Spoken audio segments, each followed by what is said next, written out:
그러니까부터 제가 대통령이 되겠다고 말을 하기 시작했어요. 많은 분들이 제게 무엇을 했느냐를 묻지 않고 무엇을 하겠느냐, 비전을 내놓으라고 했어요. 비전을 생각해봤어요.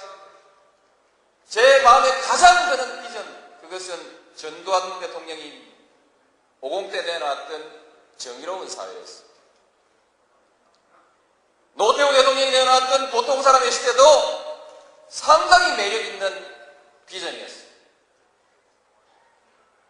신한국, 세계화, 정보화, 개혁, 문민정부의 비전도 참 좋았습니다. 저는 국민의 정부의 비전은 달달합니다. 민주주의, 시장경제, 생산적 복지, 남북화해, 노사협력, 지식기반 사회. 저도 그렇게 말하면 됩니다. 저도 할 수 있습니다. 그러나 이렇게 말할 때 제 가슴은 공허합니다. 그 말을 누가 못하냐? 누가 무슨 말을 하느냐가 중요한 것이 아니라 누가 할 수 있느냐가 중요한 거 아니겠습니까? 오늘 아침에 저는 유종근 전북지사가 지으신 유종근의 신국가론이라는 책을 읽었습니다. 신뢰, 협동이라는 이 사회적 자본을 한국이 제대로 구축하느냐 못하느냐에 한국의 미래가 달린, 앞으로의 사회의 생산성은 생산 요소의 투입에 있는 것이 아니라 기술 혁신에 있는 것이 아니라 그 토대가 되는 사회적 신뢰를 어떻게 구축해 가느냐, 여기에 달려있다. 이렇게 써놓았습니다. 제가 정말 하고 싶었던 얘기가 씌어 있어서 정말 반가웠습니다. 문제는 그 사회적 신뢰를 우리가 어떻게 만들어갈 것인가. 조선 건국 이래로 600년 동안 우리는 권력에 맞서서 권력을 한 번도 바꿔보지 못했다. 비록 그것이 정의라 할지라도, 비록 그것이 진리라 할지라도 권력이 싫어하는 말을 했던 사람은, 또는 진리를 내세워서 권력에 저항했던 사람들은 전부 죽임을 당했다.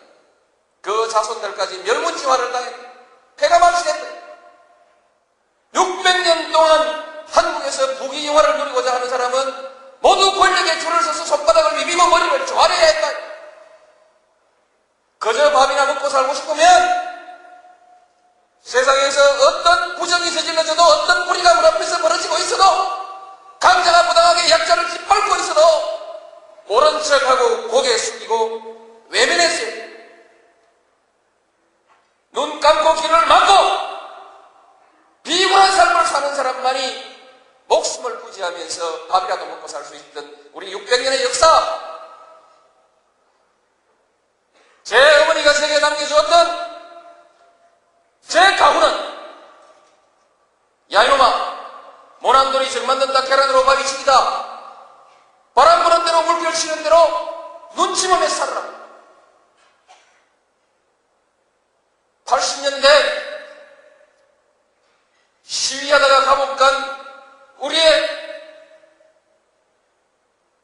정의롭고 혈기 넘치는 우리 젊은 아이들에게 그 어머니들이 간곡히 타일렀던 그들의 가훈 역시 야이놈아, 계란으로 밥이 치기다, 그만둬라, 너는 뒤로 빠져라. 이 비겁한 교훈을 가르쳐야 했던 우리의 600년의 역사, 이 역사를 청산해야 한다. 권력에 맞서서 당당하게 권력을 한번 쟁취하는 우리의 역사가 이루어져야만이 이제 비로소 우리의 젊은이들이 떳떳하게 정의를 얘기할 수 있고 떳떳하게 불의에 맞설 수 있는 새로운 역사를 만들어낼 수 있다.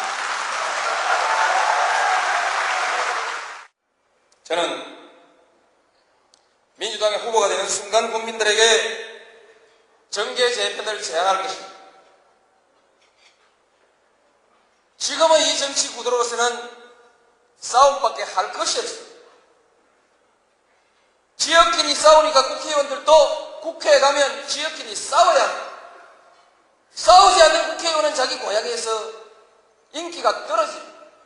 정치가 제대로 되려면 지역 구도를 해체하고 이념과 정책에 의해서 당을 다시 만들어야 합니다. 제대로 된 정치를 할 수 없는 이 왜곡된 정치 구도를 풀어버리고 국민을 위해서 진정한 정치를 할 수 있는, 정책에 의해서 당당하게 경쟁하고 인물에 의해서 평가받는 정상적 정치를 만들어가는 정계의 재편입니다. 따라서 이것은 역사의 승리에 맞습니다.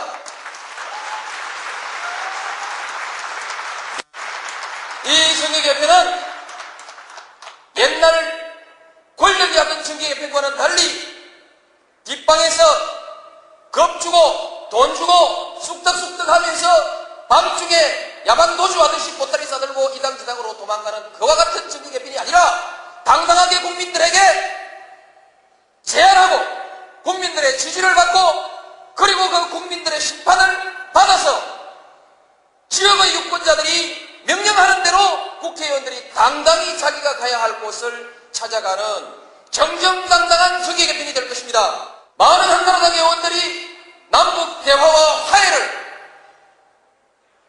지지하는데 이해창 총재는 사사건건 남북 대화를 반대하는 냉전주의를 가지고 가슴을 치는 일입니다. 한 달 하루라도 한나라당에서 정치를 이해창 총재와 함께 한다는 것이 고통스러운 많은 개혁적 정치인들이 있습니다. 이들에게 명분과 기회가 주어지고 국민의 지지가 모아진다고 하면 왜 움직일 수 없겠습니까? 그들은 이제 박수하고 이게 조절을 잘못해가지고